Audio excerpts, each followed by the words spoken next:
Erebus is a tricky cat, man. Yeah, I think he's gonna be harder now. Like in the events, I do like his Dark Apostle, like the all tactic idea. I think you could tool it better, but I think in a actual competitive play, I don't think it helps. I think there's too much stun, and that just shuts him down. We we tried workshopping all tactics first Mm-hmm. because like it was the best event deck, but it just didn't work because you can play Angron and Erlin with all tactics because they're supporting an existing ability that creates an advantage. With Erebus, on the ladder anyways, where it's so much more fast paced, all that action doesn't really like all that tactic action. What's it to support? You just making a big troop Mm-hmm.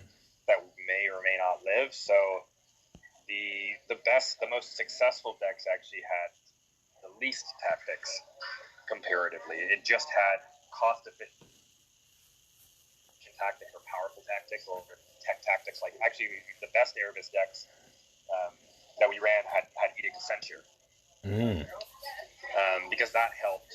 That helped in some matchups, especially like Alpha Legion, where it's hard to play anyone playing control. It's really hard to play Right. against Alpha Legion. Or even being able to like throw it up against like a the turn that you release your warded spawn against like an Iron Hand, and you can hopefully edict out their winnows, and buy yourself some time. Exactly. Yeah, exactly. A lot of games were won or lost based on nailing the timing of Edict. Mm-hmm. Yeah, And between then playing lots of value troops, like so that if you in some matchups you can't actually afford to build a big spawn. right. Like it seems intuitive that every matchup you'll just build a big spawn, but you actually can't in every matchup. Some matchups, and often the idea is you want to just release the troop at whatever state when the enemy has no action on the board. Mm-hmm. You want to create some board presence, and you can't be too greedy to make it too big. But it's a really finicky dance, man. Yeah. Like it's a very, very finicky dance. And you're slow. Like you do get very much set behind. It's very tough. It's very tough. Yeah. I think if he had the ability to make either grow the spawn bigger or start on a new spawn, he'd be a bit more active, but he doesn't have that. I think that and like the one downside that just grates me every time is when you get flank on that troop and you're like, yay, that's not going to do me any good. Yeah, late flank is no good. Because No bueno. yeah, because like, okay, well, I release it on my next turn, and guess what? It still can't do anything because it comes at the end of my turn. It's like the least beneficial boon that you want to get. Yep. Right at the bat, you want that survivor and you want that ward, and then you're good to go. After that, anything else is just like icing on the cake. If you can get that point. Yeah, and the reality is that the RNG aspect of chaos gifts or demon host Right. gifts, basically, it is going to be and stay RNG. Like there's not going to be any point where you get to pick Mm-hmm. the demon host effects that you want. Yeah. So you have to sort of live with that with Erebus. There's really nothing to be done about it. But that's what makes them tough to play. And generally, it's what makes the faction pretty tough to play. I find them a bit clunky. Like there's that little je ne sais quoi missing with them, where on top of being a little on the slow side, their power cards, they can be hard to play, and they can be a little less impactful than you'd like them to. Yeah. And here I'm taking on a Horus right now as we speak, and we're both on 10 energy now. I'm at 4 life. I've got a big 7/4 frontliner sword Talgron in front of me, and I'm alive really because the guy has not picked up his. I'm going to kill him now because the guy has not picked up his vengeful. His vengeful, mm-hmm. And I'll take it. And maybe in another world, like he draws his vengeful, but I have my architect. I have, sure, for example, yeah, or. No, Architect won't help in Horus, but I'll have my Edict of Censure to just whip it out of his hand. Right. But it's very tricky to play, and actually, your your lodge member guard buddy actually played it way higher than I did. Which guard buddy? Yeah, he was. Yeah, I gave guard buddy the deck. I give guard buddy a lot of my decks actually. We're all pals, and he took it a lot higher than I could. I think he nailed the timing better than I ever could. And that's half the battle. Yeah, and that is half of it, because it's like, okay, do you go one more or do you not? And sometimes it's also contingent on like, okay, well, I don't even like, you want to maximize it. Like if I'm gonna spend 5 energy, I want to spend 5 energy. I don't want to spend 2 and then drop something weak, but just to get the ward guy out, ignore the rest of the 3 energy. But you kind of have to. It's a little more forgiving since they removed. Originally, the spawn had a maintenance cost. Mm-hmm. Yeah. Since they've removed that maintenance cost, it's incredibly more fluid and forgiving. But again, like if your deck is only built to support a spawn, it's never going to be good to just release a 3/3 spawn. Right. Yep. Right. But if your deck is built to be able to release a spawn at any moment and release other little nasties or even distractions, even a little late on curve, but to release distractions or release other possible threats, it's great because you're not a one-trick pony anymore. You can get stun locked and not die.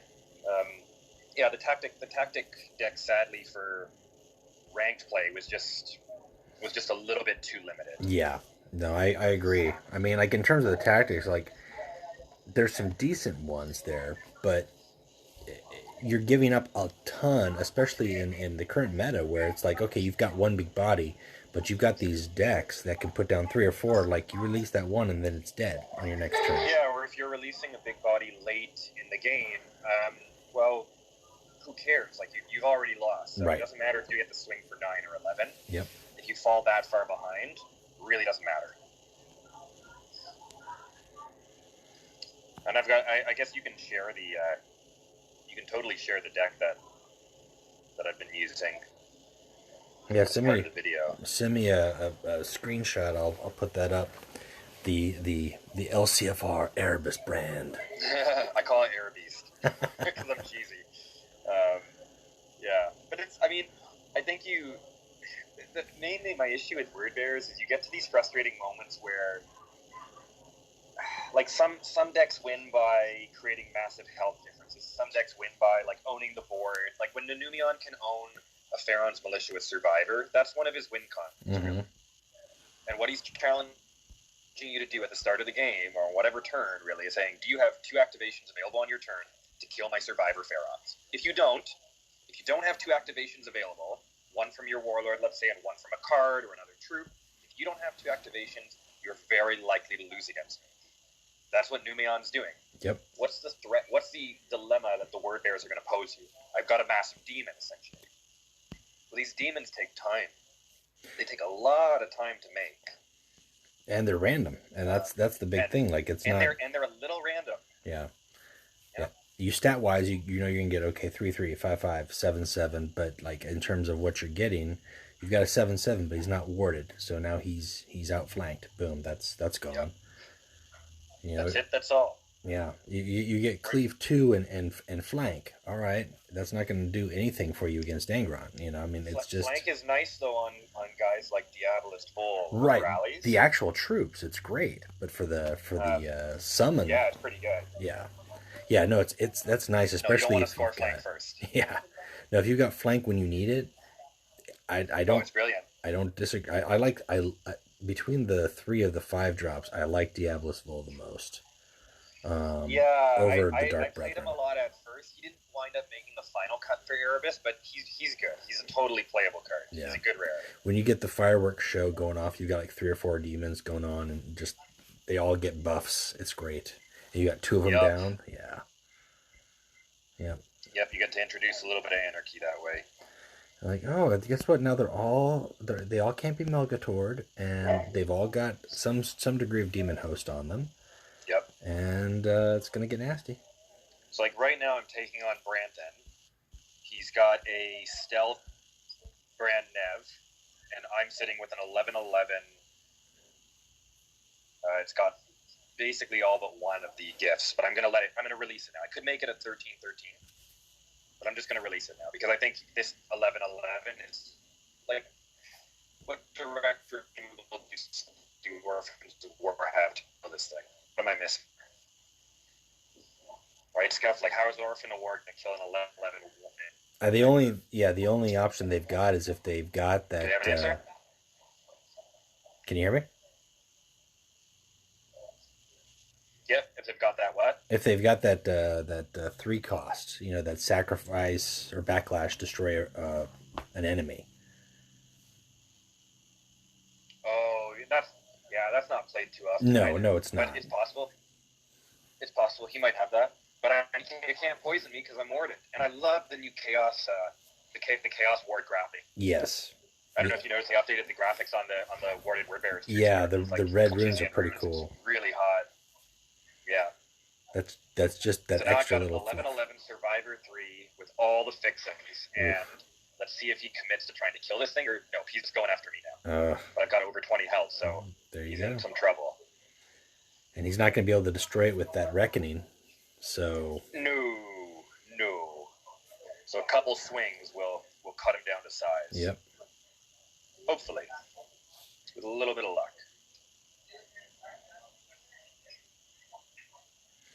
Going up against here, I'm just playing some Erebus casual in the meantime.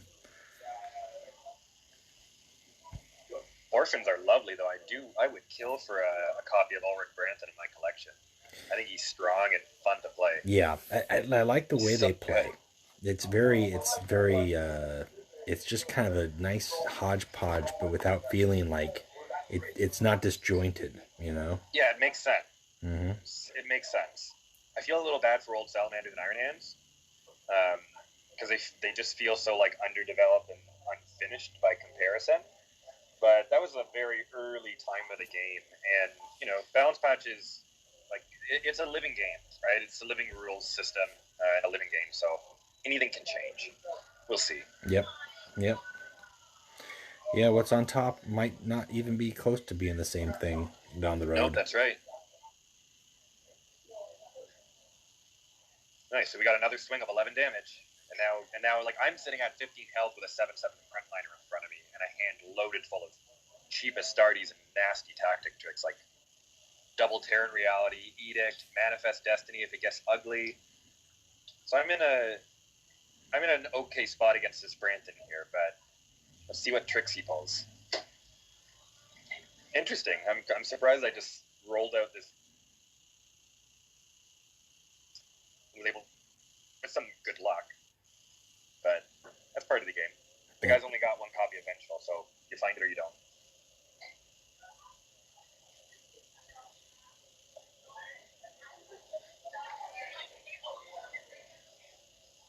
Oh, that'll work out wonders. People are, I think, trying to try the Oather for the anti-Thiel here. Either that or this guy's that's just what he's got. I don't know. Oather. Yeah, Oather's awesome, man. I mean, Oather's been playable since release, honestly. A bit of a sleeper because he's overshadowed by 30 healthers, but yeah, Oather's been playable. He's always been playable. Yep.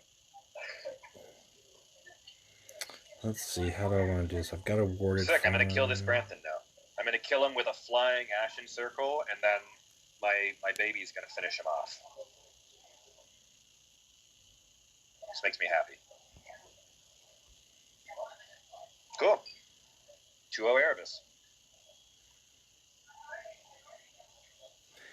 Erebus. Yeah, I don't have Lorgar, so can't comment too much on gameplay there. I've helped in some deck testing and deck building of them, but overall, kind of been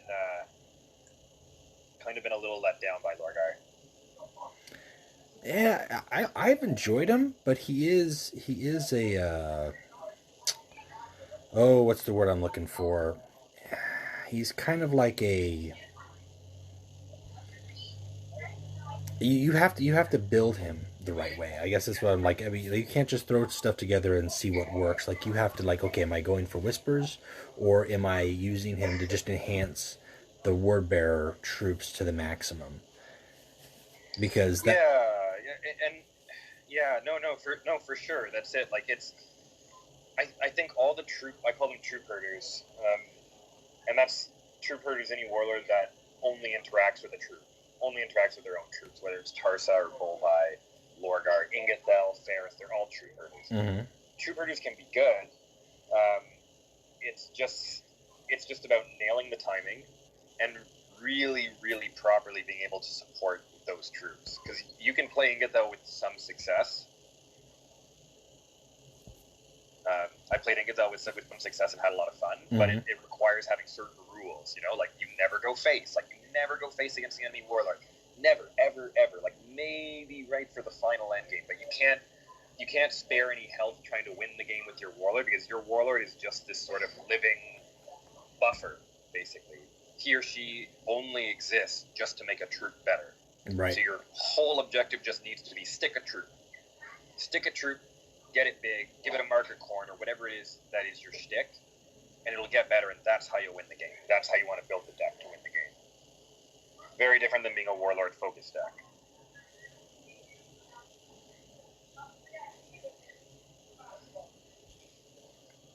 Yeah, and that takes time too, because some of those warlords, like, yeah, you want to push it, or players are so used to playing one style that they forget, like, there's just, you don't want that. You don't want to rush it. You need to have that time, because it could just be literally the turn of like 2 health option. Yep. Yeah, some games, the higher up you go, the less room for error there is on the ladder, and yeah, some games are won by the difference of whether you attacked or didn't attack, even once. Yep. So it's good to have a handle on that sort of thing. All right. I stole this guy's final wall of protection, his Skitarii Protector. And then it was great. That's classic Erebus move. Yep. Oh, Architect of Heresy since the patch is premium. Ah, yes. Premium removal. Stealing a good troop or bouncing like a Telemon Dreadnought or a Custodian. Yeah.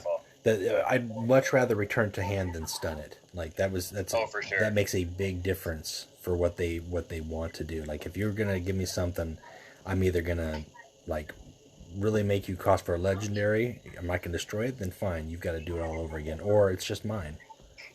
That's right. Mine now. Oh, and it's lovely in the event where you're stealing their frontliners and stuff. Yeah. But definitely, you know, it wasn't so playable before the patch.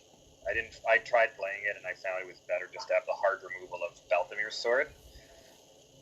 But it's pretty damn good now. I think I've got one of both. Too. Hooray! Yeah. Not bad, Erebus. I've got one of both, I think. Balthamir's sword's not bad. I don't know if it's necessary as often, but at the same time, if I don't have it, I feel like... Now. Yeah. Yeah, not with Architect now.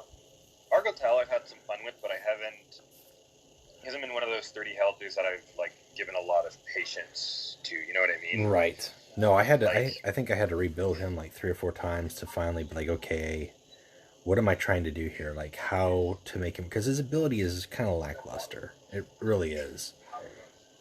He doesn't do anything for his troops. In theory, but it is a little lackluster. Yeah. I do like it in theory. But it's tough because it's like, I think as a warlord he's fine, but it then just sort of becomes about the card pool support, and you can go a couple different ways with word bearers, and I don't think anyone's found the silver bullet for them yet. I don't know if there is one, but you know, it's like, what are we doing? Are we building cultists and killing infantry? Like, are we trying to make a big demon? Like, are we doing a bit of both? Like, what's the story here? Mm-hmm. It's hard to really get a knack on, like, what's your win con? Like, what's your objective? Yeah, and I think with his 100%, it's really just like, okay, how can you get your support units to do one of 2 things, either A, maximize damage, or draw fire away from your warlord to give you that time to, if potential, go into the ROM mode. Yeah, and it's not easy to do, because it's like you've got some bait units, but then if they're gone, that's it. Like, you run out of tricks. Yes, yeah, you do run out of tricks, I find. Yeah, the tricks do run dry, even for dirty rats like Erebus. Mm-hmm. The tricks do run dry.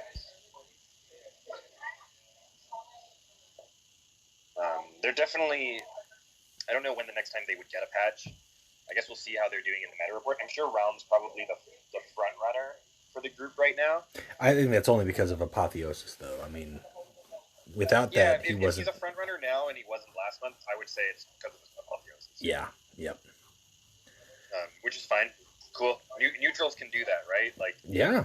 Oh, it's not just him. I mean, there's easily 4 or 5 warlords that are getting played. I mean, Kurz is the top. Ferris, Vulcan, all those guys. Oh my yeah. God! I ran into an Apotheosis Vulcan. I was playing Canis, testing Canis for the World Cup, and I ran into an Apotheosis Vulcan, and it was a grind. It went down to I killed him through card attrition, basically, which is not normal for me. That is not a normal way for me to defeat my opponent. Those games go long, and I've seen quite a few of 15-minute games now because of that. Yeah, I mean, Vulcan's games have always gone long, but now your win con's really rooted in 7, 8, 9, Urdrakul, Apotheosis, Dawnbringer, that kind of action. Like, you're really playing long. Yep. But if decks are able to play long now and do cool stuff like that, I'm like, that's pretty cool. Yeah, I like the fact that, I mean, if there's going to be people who want their 5-minute game, and the game can still offer that. But if you want to play that style, before it was always you got to win before 10 energy, always. That's right. And that's not the case now. You can really think about, okay, I'm going to get to the late game. How am I going to survive or thrive in the late game is really a good question. Yeah, and some warlords don't have the built-in tools to go late, but others do, and you have a huge neutral card pool. Yep. To help as well. I actually think there's even some older legions that if they got a little bit more love and special attention, they could shine quite a bit. I think Death Guard are not a bad legion. No. Even though they're an older legion, they're like Emperor's Children. They came out. They come out a little better than World Eaters, for example, in terms of card pool. No, as far as Sons of Horus, Death Guard, even World Eaters. I mean, if you the problem with the World Eaters is if you change their cards, they still wouldn't get play. It's the warlords that really are the root of their problem. Because all the warlords, more or less, are able to just take that one kind of advantage, health difference, which is a huge advantage in the game because, and so just to be clear for listeners, health difference is the advantage of the distance between your warlord's health and your enemy warlord's health. Since your warlord's an active piece on the chessboard, your warlord's able to do a lot more when there's a wider health difference. And you're further away from lethal range. You don't need to worry about getting face smashed as much. You can take on enemy troops better. And you can basically push the envelope when you have much more health than your enemy. And to counter that, and they've got less than you, you put them in a bind too, where they're like, okay, I can only do so much. If I've got an offensive ability, do I use it, or do I play cards? Yeah, exactly. That's one thing with Erlen is he's using his ability to deal 3 damage. You have to attack him to try to keep that window short. If you don't, you're just going to take 3 damage consistently, and there's no way to. I mean, there's very few ways to counter that effectively. Yeah, if this was a CCG where you didn't have as much action coming from a warlord activation, for sure. It gets. Sorry, I got distracted here in this mess against Othere. He's swinging at me with a giant dreadnought. The warded dreadnought? Yeah, he's got the warded dreadnought on me. Ooh. Good finisher. I'm gonna catch my breath in a second though. Hold on. Did he supply lines that? No, we're on 10. It's quite late in the game. Okay. I think I'll be able to catch up. I've got a sore baffle who's gonna help me. Little sore. We'll see. And a marker corn right on time. Nice. Yeah, Little Sore and Big Sore are out here tag teaming. And Ekra-Trez, Chaos spawn now, and everybody's pretty happy. Awesome. I literally cannot put any more pieces on the board. I was saying if Erlen couldn't his ability every turn, it'd be a little easier to manage. But it's like in a typical CCG, like you decide who's playing the beatdown, who's playing the control, right? Whose job is it to just rush me down, and whose job is it? Usually the player going second, whose job is it to just try and preserve as much life as humanly possible. In this game, because there's less access to healing, and there's less access to just quiet times. Like every turn, you can take damage. You can literally take damage every turn. You need to find a way to be able to either keep up with damage, outpace, or find a lot of healing. Because if you lose Battle of the Health Gap against Erlen, Angron, any World Eater, you will lose the game. Mm-hmm. Right? And my rule of thumb is when there's like a 13 or 14 health difference, 10 health is very normal. We have 10 health discrepancies to start. But when you're like 13 or 14 health difference, if you can't start to shrink that gap, you'll probably lose. That's a massive difference and a massive gap to close, and it takes resources to close it, and they're already ahead of you. So it's all about keeping that health gap close, whoever you're facing, and whatever tools you have available, either with healing or your own sources of damage. Like, I don't normally advise playing a Goldstone Hunters on curve, for example, but in the aggro mirror, or in an aggro matchup where I need to catch up, I'll throw it out. It helps me close the health gap keep that a little small bit. Yeah. Wow, right? Normally I would keep it, but I don't know if I'll be alive to play it later. I just accidentally went into a ladder with Argel Tall, and it looks like my opponent was Medusan and he quit. So, hey, take it and run. That's right. Points gained for nothing. I'll take it. Yeah, I'm having a nice good Erebus run here. Gotten through a little diverse array of opponents, and now I'm full circle again to a second Horus. Nice. Who's opened up with a smoke grenade against me, and another smoke grenade. But that's okay. He's got to deal with my little zealot mob. Get him. I'm gonna try. I'm gonna see if Agrash is on here. Let me pause here. José. Oh putain, t'as l'accent canadien. Ouais. Oh, Edict of Censure against Steel. I'll take it. Oh yeah, that'll save you. Yeah, it's better in English. If you say speak like it, I might have picked up during a recession. Quoi? Parle pas français, sinon je vais me mettre à rigoler. Ton accent, il est terrible. Oui, c'est vrai. Et alors, ma français, c'est terrible aussi. Tu comprends bien pourtant. Oui. Da, da, da.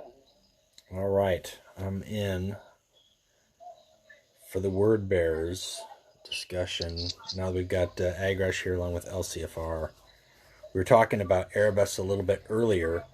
And then we got both you guys. I don't know if you just want to kind of go over the general cards or just the general impressions, like the stuff that shines the brightest. Agrash, I've been talking for a little bit, so why don't you give us your 2 cents? You want a bit more heresy? We always want more heresy. Maybe that's what they're missing. They need more heresy. They've got let's do more heresy tonight, and let's introduce a bit of word bearers. Let's have good plays and much heresy, because this game like of heresy. Too much Emperor pitches. There's nothing wrong with being loyal. Yes, there is.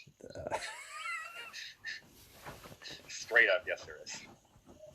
You chose the wrong side. The problem in this game is that royal guys are not the royal one. They are just the traitors, and the chaos guys are here to make the justice happen. It's true. Well, I like that, some of the guys that are, with regards to their motivation, like the word bearers in general, I hated them on the tabletop, for 2-3 years. My first experience playing them was just terrible. Because they sucked. Well, they suck on tabletop typically. At the time, like, well, that's what everybody said, and then my opponent just showed up with like blood letters for troops, and I was like, oh, what do those do? And he's like, yeah, these are demons, and they have a 3+ armor save and a 4+ invulnerable, and they have power weapons. Power swords. And I was like, oh, I don't like that. And then the first Heretic came out, and that was just a solid book, and was like, for the first time, I was like, oh, well, like it gave a whole different, which I think is a good calling sign with any of the Horus Heresy books that I've enjoyed, is when they take something that you think you know and they flip it on its head, you know. Well, creating a human, basically a very human and relatable character in Argyltal helps, because until then, there are some word bearers fluff out there, 40k fluff, but they're really just like, you can't really relate to them unless you're a sociopath. That and for the most part, you really can't. Yeah, they've always been the stereotypical cliche, like, chaos, I'm the bad guy. But there wasn't anything more to that. It was just like, in the same way, in the same way that you've got the Ultramarines being, you know, generic good guys. Yeah. I mean, the cool thing about the Heresy storylines in general is that they're well written. They're not. It's not just bolter porn, and there's life and everything, and you can relate with almost anybody. I never am able to really relate to Horus. I don't get the guy, but I mean, I can relate to almost anybody else as long as they've got somebody who's at least a little bit human. And Argyltal has that humanity to him, even though he becomes possessed and goes through the shit that he does. He is very relatable. He has his doubts. He's not a raving lunatic. You know, he's not frothing at the mouth for the dark gods. Not typically. No, and the whole to have something else to do in the game, like, yeah, it's cool, I summon demon, let's crush some space marine. Yeah. More easy. It's enough. You don't have to think about the perf, treason, things like that. No. Just kicking LCFR on the scuff will be enough for me tonight. You gotta kick hard, man. Well, they've got some beef. I mean, like they can. Like, I mean, that one replay that you put up, I think I recorded it earlier with the Diablos Vols, and like dropping those late game, and then pumping up Nurglings and the little Swarmlings, the warp spawns up to like 5-6-3 attack. Bull is good. Diablo's Bull is good. They've got, I mean, for a faction, and we were kind of talking about this with LCFR a little bit earlier, with the way their faction works. They've got a lot of different components, and it's how do they all work together? They've got 4 or 5 different ways to buff their cards, not counting the demon hosts. But how do you make the most of it is really tricky. Because you can pump demons, or you can pump your Astartes, or you can pump your infantry, or you can do all 3. But I think the best decks going forward. I don't think this faction really has what it takes to go super high. But I think the best way to go forward is just with some focus. You know, there's so many good neutral infantry buffs. I think that's probably where the meat is. That's my thinking. With like a couple, you know, with like Possessed Marine and a couple of good higher end troops. That's sort of where my thinking is. Also, I think that on my side, I was I'm not interested in other vectors. I don't think good game. I can't think. You have to play weapons. It's just like it trick works very well. You have to trick your opponent, making plans, playing the cards right. People have food, but playing or heroes something easy to do. In my opinion, not warlords are easy to play. You have really to have in mind that you have possibilities, but each of your possibilities have to be analyzed because before making your deck. And you have to do all the possibilities and play the card at the right moment. It's not very easy deck to play. For me, but if you are successful, it's really making something good for the player who plays it. So it's an interesting faction, even if it's not the best game.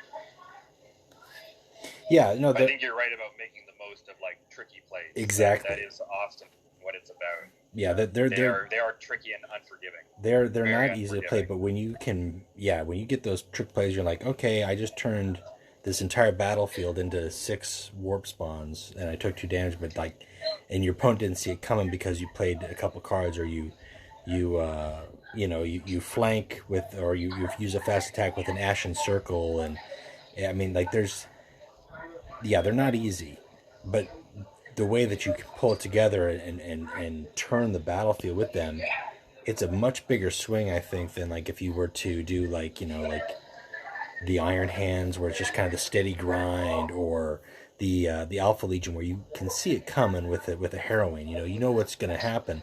Like, they can do the Terran reality. They can steal your guy with Architect. They can just continue to drop a bunch of troops. They've got tricks, but you don't know what they're going to pull out of their sleeve.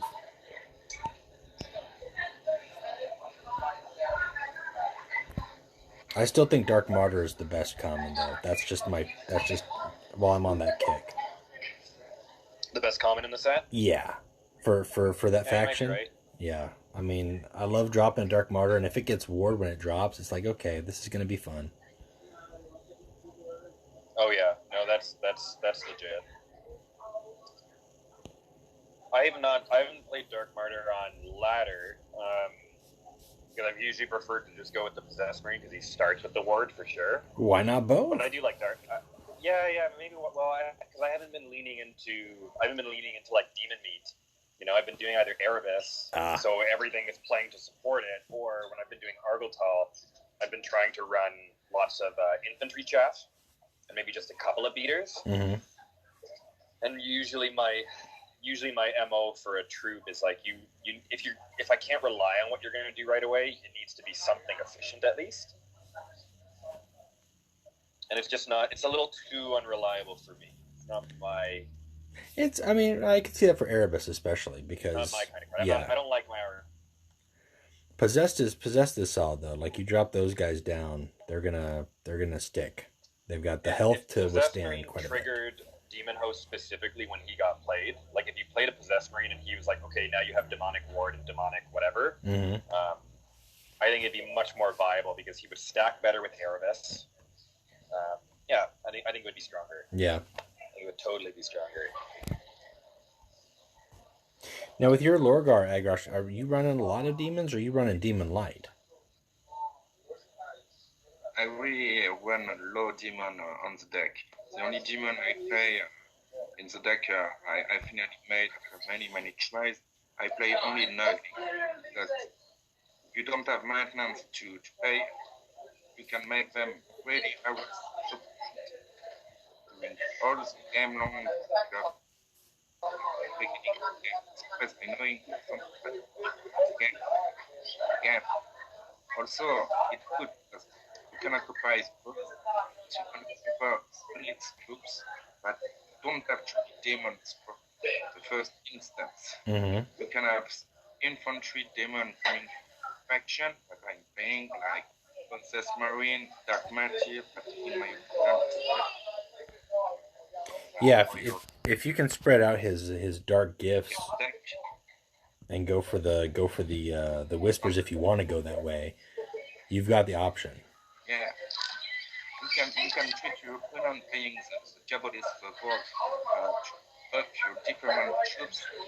Keep like 2-3 demoners in the game and choose up it depending on all the game. You use them more different to your pair, like, but also it's Jabot in order to have several of your troops on the same troop, a lot of damage sacrificing the troops play it first.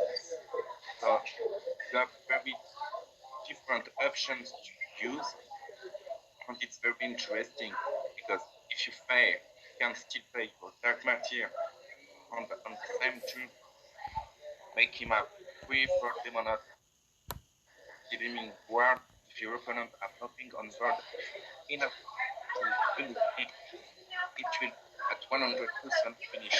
Mm-hmm. So, yeah, and you've got it. Cards like Dark Martyr, you have to play 2 in a Lorgar deck. If you don't do it, you are missing some. And you can increase the chance too with the Lorgar dropping the dark gifts on those guys because within 2 turns they could be maxed out and then just gain buffs every round. Agrash, are you playing Dark Blessing? No, I don't play Dark Blessing. I played Asteroid Death because I want to have energy during the game. And also, there is for me the most important card after Dark Magia. It's Sword Alpha because this guy is very visible. When you play it, even if you write shit, immediately it will have to do it. Some take full board with 3 big play it with 2 energy because people have 10 energy to use. This guy is a game changer and he opens you very good opportunities. Yeah, I've gotten a couple times where I've gotten 2 possessed from him, and then the next turn you can drop both those. Like, okay, and I've still got energy to spare.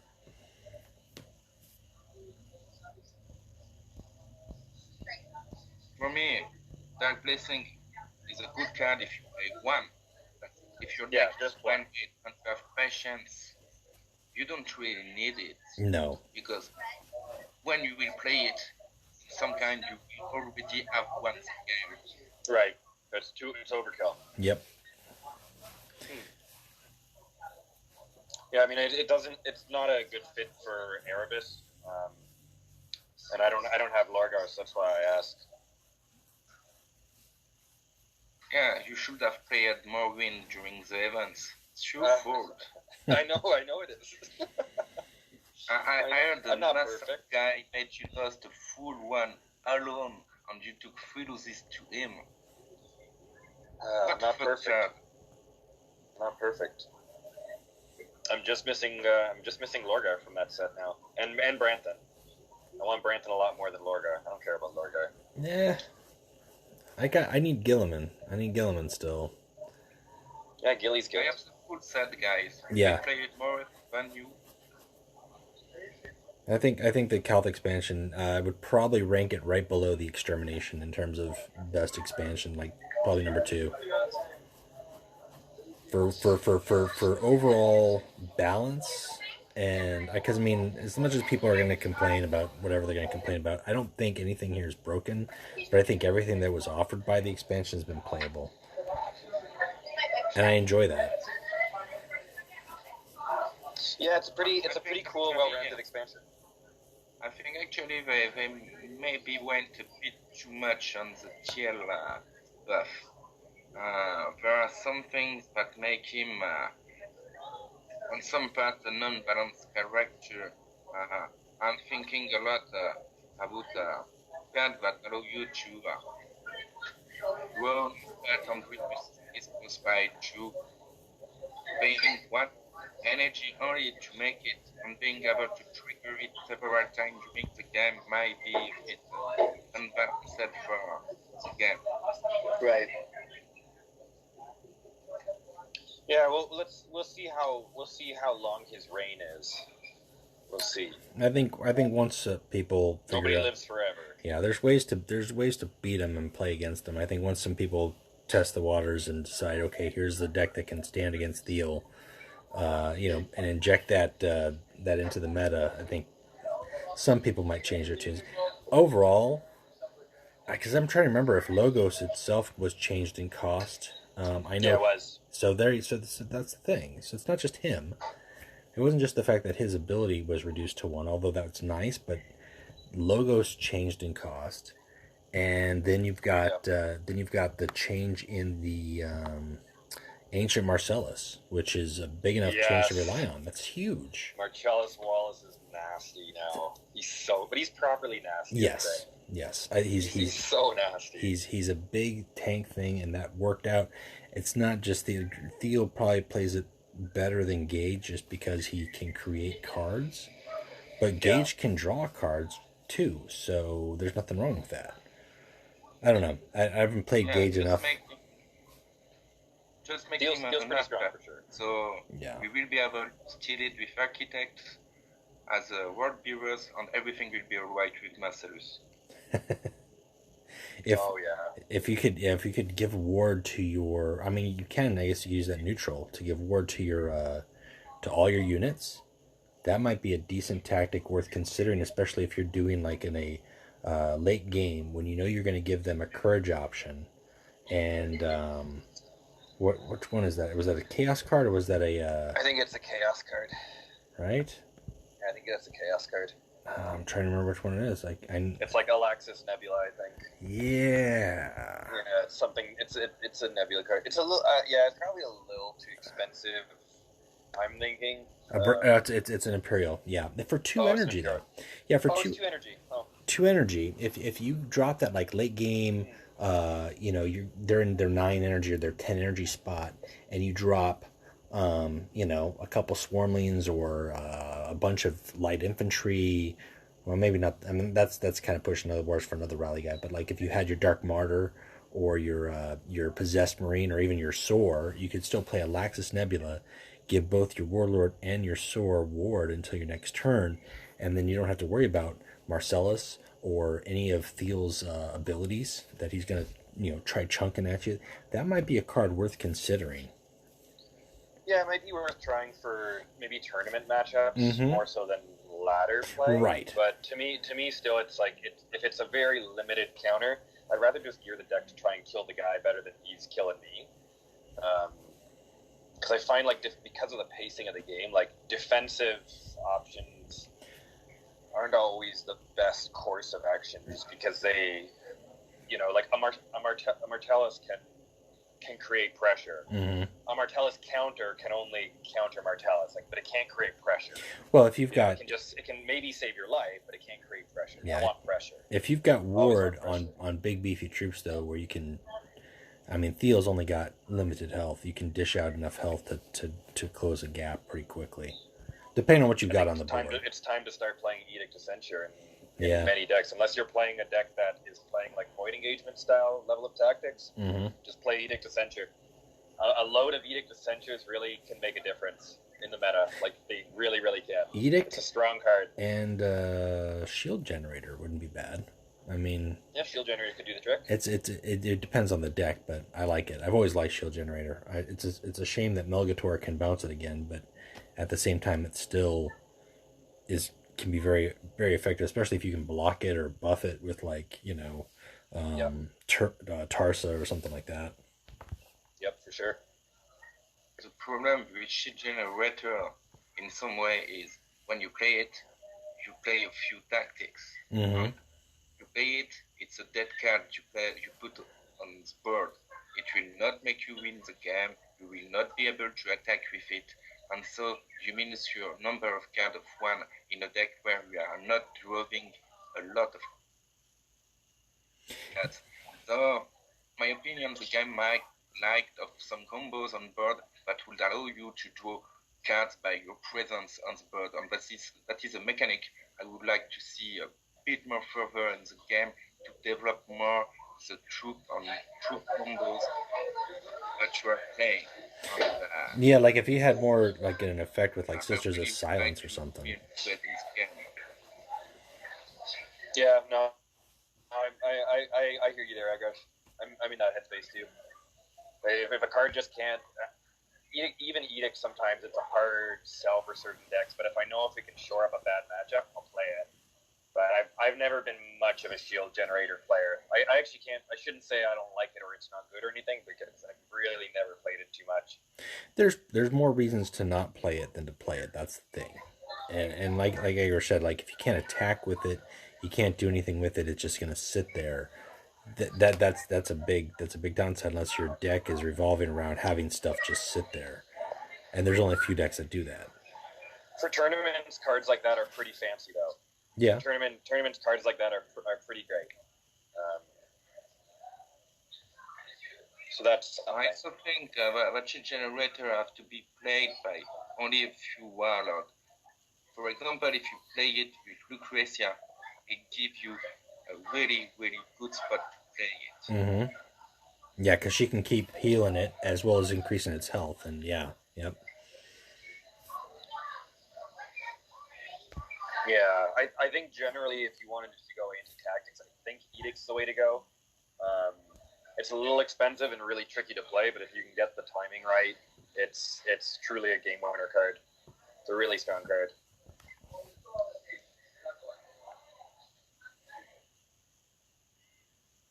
I do wish sometimes that the had a little bit more. Going back to the word bearers, if they had even a little bit, they obviously have the most demon synergy for any of the factions, but I wish they had more. Mm-hmm. Like I wish more of them had Lorgar's perk of like removing or reducing maintenance, because they do play a lot of demons. Like it's, you know, there's no two ways about it. Yeah, whether that's inadvertently or that maintenance intentional. on top of being slow, paying a maintenance cost just sets you further back. That's why it was so brutal at first with Erebus when in the spawn babies that he made had a maintenance cost associated to them. Mm-hmm. It was brutal. You're already slow. You know, you're spending activations and energy just to create this big baby, and then it's, you know, and then you got to pay alimony. It's a lot, right? They're very like even, you know, I would love to be able to play a Yuria with any of them, or any greater demon with any of them, have a bit of a discount. I'd love it if they all had a bit of a maintenance discount. I think that would give them some moves, because they have cool power cards like Dark Channeling or any of the demon synergy cards. But if you're not comboing right to play, you know, if you're not building around being able to support the maintenance demons, well, it doesn't really matter. Mm-hmm. Yeah, tough faction though. I think it's something that is in some way common to all the different warlords from world to be slow and methodical in way of playing. The different way each part is very slow and methodical way of making the faction. It's not like playing warlord like Angor, where you will have some like that. To be reactive in the way of thinking, to play them. Erebus, Arga, even Argental or Worm, they all have a way of thinking that has to adapt to your opponent and make your opponent not be able to answer some part of your game. Opening the rift is a good thing. Making big trades that your opponent can't transfer might be the key to win, but sometimes you have to consider that spawning demons almost every turn cannot be the key to have the win. So every warlord of the Fortress faction is situational. Yeah, and at that point it just becomes a lot just becomes knowing your matchup and knowing the meta. And that's always important for competitive play, but when you're playing a tricky faction or an unforgiving faction, you can't really afford to play solitaire. They're not a solitaire faction. Like, it's not World Eaters where let's just pump out a damage every turn. Right. You have to know what's coming down the pipe. Your tactics and your troops are powerful, but they're not necessarily multi-purpose. Like, you can't just slam them and expect that they'll weather or survive anything. You need to know what you're dealing with. You need to know your enemy very well. I think that they're one of the factions that, if there's players who love them, and I know that there are monstrous, crazy, awesome Word Bearers fans out there who really love them, just grind away with them. Just grind away with them and master them. Like, master the meta. Know what's coming down the pipe, because especially when your predictive skills have increased, like when you know what the guy's going to play on curve and what screws you over if they play it on curve, you can play around that very easily. And then they have the tools that start to shine. So I would encourage Word Bearers fans and the people who like the style of the Word Bearers, or even just the fluff, just push away with them. Even if you're losing a lot of games, like, just tweak. When the Erebus deck was getting built, that Guard Buddy played to about the 4800s during October. When that Erebus deck was getting built, the deck building brought. I never play in Mars. Like, I'm typically playing in Terra, but deck building sometimes goes crazy and goes poorly. And this Arabic deck crashed all the way from like the 4,000 to like 2,500. You know, that was part of the deck building. Like, it had to lose a lot to figure out what worked and what didn't work. You know, I'm no master. I'm not like an intuitive master deck builder who can just take a set of cards and make something perfect and magical out of it. I need trial and error, and I encourage anyone who If something doesn't work right away, like, well, change what isn't working, change what isn't pulling its weight. Or I like to have backup cards in mind, or second string cards. So if I'm playing my 2-drop Truth, in my head I'll be thinking, okay, well, what if you were really a Secretary Axion from the Mechanicum, for example? Or what if this tech card was a different tech card? And every time I draw it, I think to myself, would I have been better served with a more general card, with a more technical card? Would I have been better served with an alternative that has a similar role but a different application? And then that's how I tweak my deck from there. But it does take losing. It takes like getting smashed in the face sometimes. Yeah, to know that. Seeing what worked and what was useless or very limited in its application. Yeah. Yep.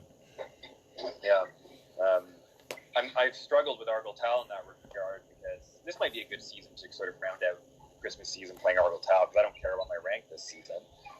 But I've struggled to just sort of pick him up and just do really well without a lot of effort or a lot of tweaking. I want to play Argyle Tal. I don't want to play Realm. Right. It's not easy. Like, it's hard to justify because it took some time, and I think I don't think there's a perfect formula for them. You know, you can go all Argyle. You can go Argyle with like a early transformation or a late transformation if you need it. You know, but you are relying on your troops and your cards a lot more, so you got to get the value out of them, and then you have to choose like really, unless you can use his ability to kill a guy, or kill a couple guys, you're really not going to use his ability too often. Is what I found. I mean, it's better. Way more impactful in event. Yeah. Let's put it this way: it's really way more impactful in event. Yeah, which is fine, but yeah. With Argyle, I guess the nice thing about Argyle is that it's not like a Primarch Whispers or Reckoning card. It's not a dead card in your hand. Well, I mean, it can be a dead card in your hand, but it's not taking up the slot of a normal card in your hand. It's an extra card in your hand. Yeah, the biggest... So I like to see it as my extra trick card. I can trigger it or I can't, but I don't build around trying to trigger Realm. No. Realm's my free +5 health card in my hand, because I would think that I can kill 3 troops over the course of the game with Argyle Tal, or that 3 troops can die attacking him. Yeah, example. the only it's harder with Angron. I mean, you can make it happen, but that's really probably the most difficult way to get that to trigger, because they can just there probably aren't 3 troops to kill. Nope. By the time they do the 3 troops, you're at 0 health. You know, they swoop and advance you twice. Yeah, there's not really 3 troops to kill. Exactly. Yeah, you've been hit by a Goldstone land speeder, so you're dead. Yep. Yeah. Oh, by the way, guys, do you think it is worth it to spend a bit of time to speak about Zardu? He's just a poor guy that will be dememberated during the ladder play. Oh yeah, no. Yeah, I mean, I'm gonna duck out in about 5 minutes, so we can talk Zardu, and then I'll leave you two to yourselves. Obviously, I'm trying to push for Corferon. Yeah, same here. Corferon's a lot better, but I've got it'll be what it'll be. I've got a single run with the Shipmaster, but realistically, I want Core to win. And when I do my 10 runs, it'll hopefully be with Chaos, with a good Chaos deck to get some points there, because he just synergizes. Core does so much more. Zardu doesn't do anything for the faction. It doesn't appeal to me. Maybe if they brought him to 35 health, it could help. He can't stick his stick in his anus. That's the only difference that Zardu can do better than Core. No, seriously, it looks like the cardpool, the faction was made to play Lorgar. You have like 20% of the cards that are existing on the World Bureau card pools that were designated for him. So it's really pain in the ass to see that Zardu is winning the event. It's a shame to see this. It means that, in my opinion, 25% of the card of the faction, if Zardu wins, will have to be redesigned because they serve to nothing anymore. Yes. Yeah, no, I think that's true. He's going to have some tweaks, because he might have done okay in event for people to play, but once he gets in the ladder, his results are not, they don't look favorable for what he's going to offer the faction and what he can do. I just don't see it. No, but we've also seen event warlords released onto the ladder ladder who had been tweaked from event. So here's hoping that he gets changed. But yeah, I wanted Core Pharaon because obviously that the ability to generate infantry every turn, or as often as you like, really, even with low initiative, and like that's pretty cool. It makes you like a cool sort of weird mirror to Erebus, and there's so much infantry synergy. Yeah. You know, it's just a question of whether I can pony up like 40,000 points and win this war. That's the big thing. I don't know if I got that in me. I don't know if I got that gas in the tank. That's I wish they would they show the bar, but they don't show how many difference of the points are. Like, how big is it? I'd love to know. I would really love to know. How many votes was it that swung the election? Yeah, for sure. For sure. No, I hear you. Yeah. I don't know. I'd like to see. It's close. I think it's pretty close, though. I mean, obviously not as close as the Apotheosis assassination attempt war. That's when I went. Yes. I did like 25k that event because I was going to die before I led assassination attempt in the game. Yeah. Down with World Eaters. I'm not into that. So I put my body on the line for Apotheosis, and I'm glad we got it because it's letting people do fun stuff. Yeah. I think it's been a good card. I've enjoyed playing it and playing against it. It's cool. I wish that they had like an Alt-Art Imperial version or something for the Loyalists, just to feel more flavorful, like, and just have some more fun. Right. Like Vulcan doing Demon Apotheosis feels sacrilegious. It feels a little weird. Yeah, but it would be cool. Yeah, I mean, anyway, same difference. Great card, cool, fun card. Better than Assassination Attempt, thank God. Man, I'm just looking at this image here. Like, Fulgrim's looking pretty ripped here. He does not look like he would from his picture. He's just ripped in the Apotheosis. Yeah, he's big boy now. He's looking like Conan. I like it, actually. I like that over the top art. It does feel very Conan the Barbarian. Yeah, I'm into it.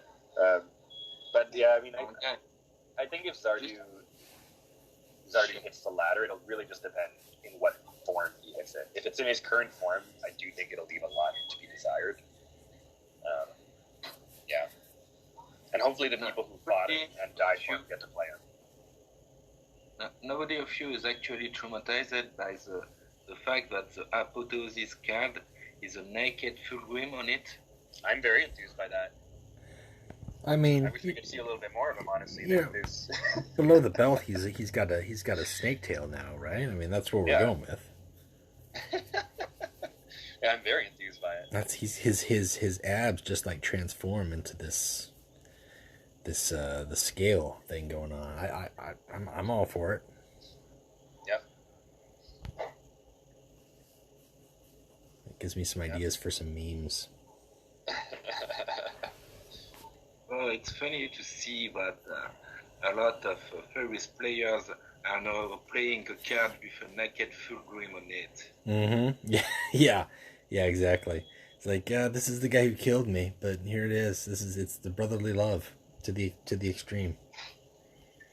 In tribute. Yeah, it has been death. Ferris can go. I mean, 2 of those double Ferris with then he goes into Reckoning. I don't know how you kill that. Ferris is brutal. I haven't dealt with a Ferris Apotheosis, but I've dealt with both. Yeah. No, I think if you can it was very fun, but like brutal. If you can get 2 Yuria the Seducer somehow, you have a better chance if you can bait out his winnows, but other than that, ugh. Yeah, well, Ferris in general is if he can live past even one turn once he's triggered, he'll probably kill you. That's how he is. He's gonna gain, yeah. Yeah. It's a tough sell. Anyways, fellas, I've got to duck out now. All right. Thanks for having me again. Yep. Thanks for talking. Yeah. Be good, okay? Keep Agrash in line, okay? No, well, I'll try. All right. Take care, brothers.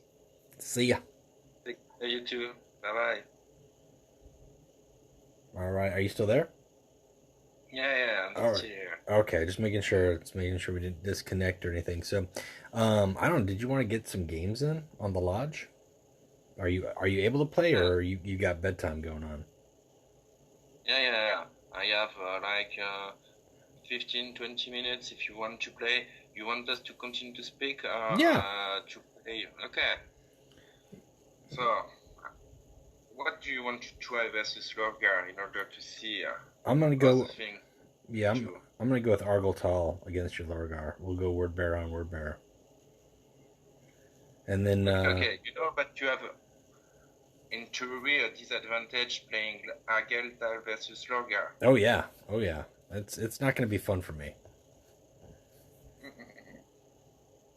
So, in theory, when I first joined this game, on every Primarch was better than the guy from his faction, except for Horus. Mm-hmm. And it was something I was liking in the balance of the game.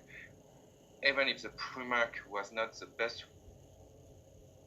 warlord in ladder faction, he was better than the other warlords of the same faction when they were playing each against each other. Mm-hmm. So it was something I liked it because I found this fluff accurated. Yeah, and in addition, I mean, it's between fluff, character, and then like rarity. Like you should feel like you've got some additional edge, by having the rare card. Like not to make I don't I'm not a fan of like rare intensive games, but you can't just pick a Primarch up in the shop every day. They're hard to come by. So if you get one, you should feel like, oh, I'm glad I'm playing Horus instead of playing Loken, or I'm glad I'm playing Angron instead of playing Karn. There's just, you should just feel better about it.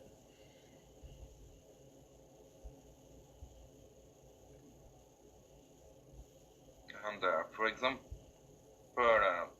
on Lotera during good time, Khan was giving best result than you can add with Angron, because Angron games were lasting a lot more time on playing, and you were able to make 2 minutes 30 average games with Khan. So it also depends of your level of playing, and also the meta is really important, because the meta can make, for example, when there was a release like the Orphan of Wars, Tarsa was making a lot of problem to some warlord due to his stupid ability to give survival to the full board. Mm-hmm. Some decks were at this moment unplayable, and since Tarsa was nerfed, his deck are now feeling good in the meta. For example, I run the Magnus deck with 20 troops in.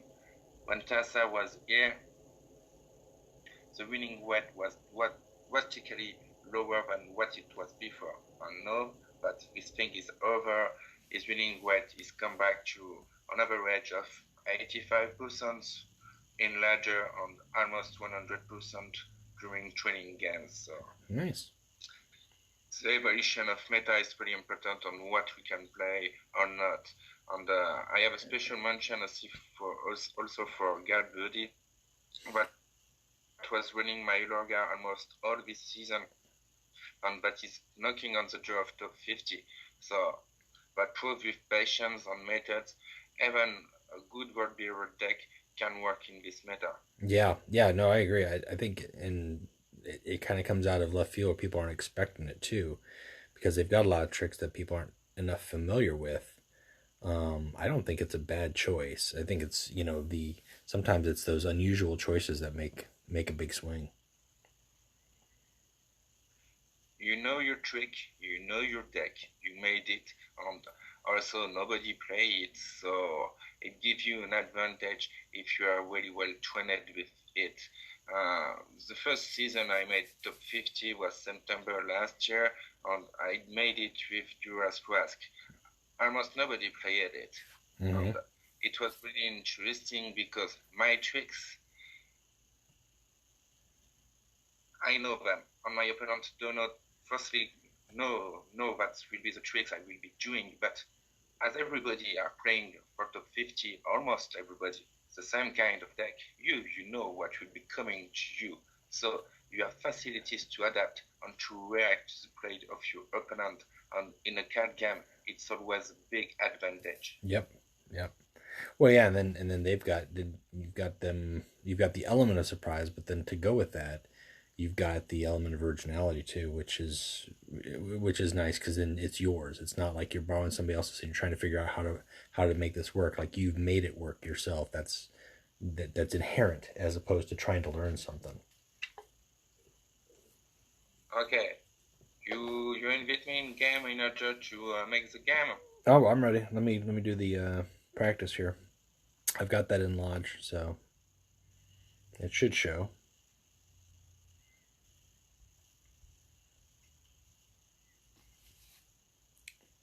Is it showing up? I need to do that. Or see if you can do it. Try a practice match.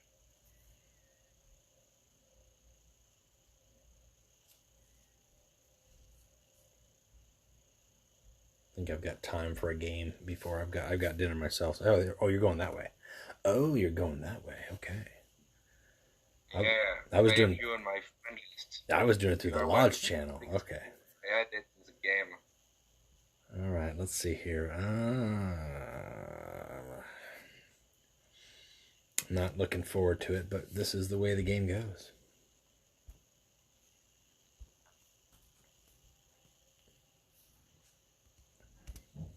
Oh, you're playing like LCFR said. You don't kill your own units. Yeah, I think in a few instances it's worth doing, but not in every instance. That's your card, it's free. You give me some fuel here. Fuel for the fire.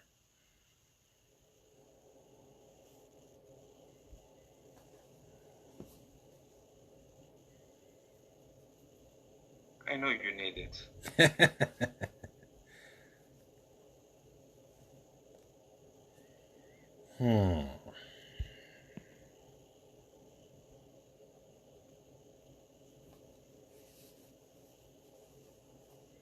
Yeah, I picked siblings in this deck just to try something different because I kind of like the fact that these are one of the troops that I could kill and still get a benefit from.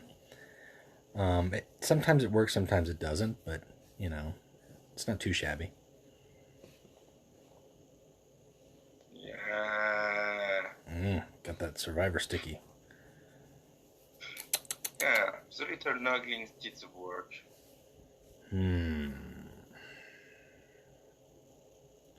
Well, let's see what we got here.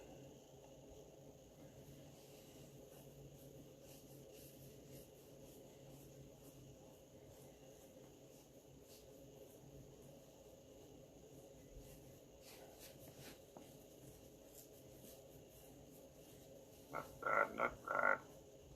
Oof, you got the cultists.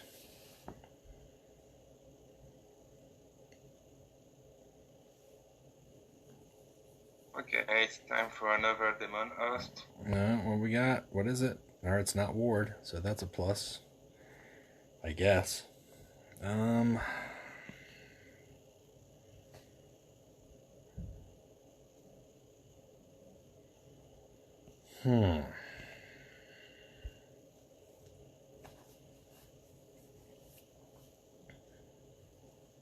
When I'm putting down a Joker without anything to go off, it's not great. Yeah, it's not great for you because Oh. I had a plan. Yuck. Yep.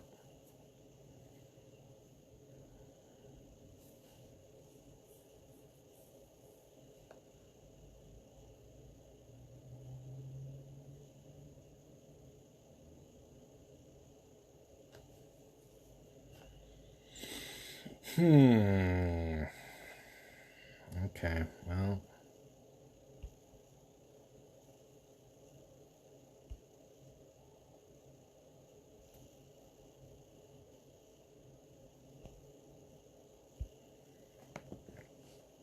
Good thing, but I'm afraid it's not enough. It's too late.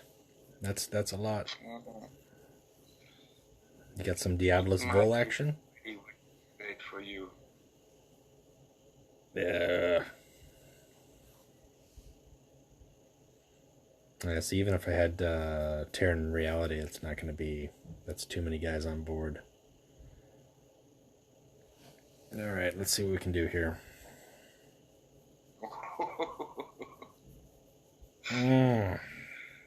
Anger. anger intensify. Yeah, exactly. All right, let's see here.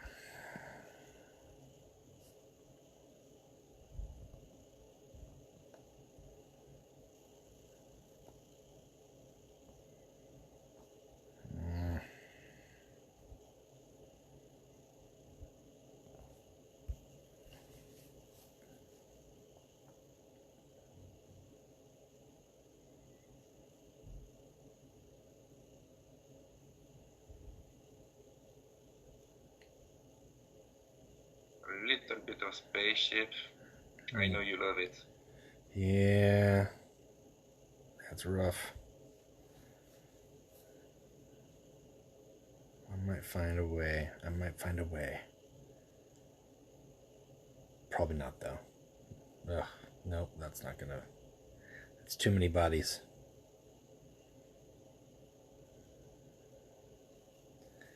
Okay, let's see here.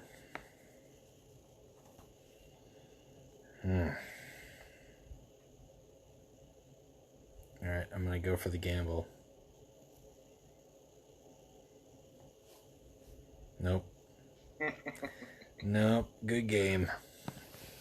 Too many bodies. I got nothing. I had nothing in my hand that really was gonna do anything.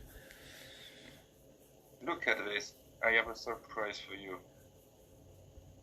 Ah, there he is. Yeah, even if I had some stuff, that's gonna buff some guys. A little buff. I love the fireworks show. It's That's when always funny. I really like the animation that goes with Diablo's Fall. And it's not like at all the style of they made for the fucking Alpha Legion card that is making damage when you draw. It takes ages to trigger. It's horrible. Oh, right. Yep. All right. I don't even know what the health differential was on that. It wasn't good. It was not good. All right. So I made some choices during the game that might be interpreted by people like misplaying. But my purpose was to control your action and make you lose your time and spend your energy. Yeah. I know with the cards I was playing during the game, but you will trigger your whisper. It will finish like so. My way to control the game was to control the energy you were playing during your turn. The only card I did not want to see during the wall play was a demon end. Yeah, that, or if I could have gotten like a Camille earlier to help clear some of your guys' stuff, but that's really it. I was just reacting to everything that you're putting down. There was nothing I could do. Yeah, this would have slowed me, but Destiny's End would have directly changed the sense of the game.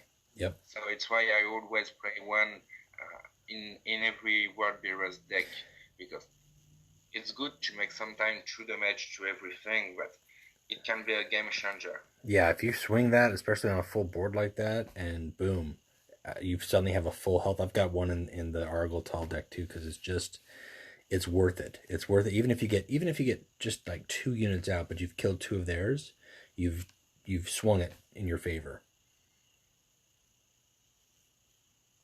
So you want to make another game? I've got to get going. I've got dinner time myself. I know you finished up. No, it's my dinner time. I've got time for a game, maybe an hour or 2, or is that too late for you? No. I will go to bed in 20 minutes. Oh, okay. We are leaving with for Center Packs tomorrow afternoon. It's a surprise for them, and we took 2 days off with my wife in order to organize it. It has been a long time that we didn't make something like it with the whole family. Nice. Yeah, Evan. That should be a good vacation, especially this time with the holidays and everything. Yeah, definitely get your sleep. It's going to be, you need it. family vacations can be both tiring and relaxing. Yeah, there is an aquatic park inside the center park, so it will be really nice for the three of my kids. My girl really like to move. My two boys are two little tornadoes, so it will ask a lot of energy tomorrow. But yeah, I hope it will be nice. All right. Well, thanks for the time. Thanks for the game and the chat. We'll have to get together and do it again. I don't know if Yeah, it was the first time you're thinking. Yeah, I was used to your voice, but you didn't know what was my kind of voice. Right, And, exactly. things like that. I hope you. It makes sense to me. And I've got the contact info too on Skype, so next time I can hit you up.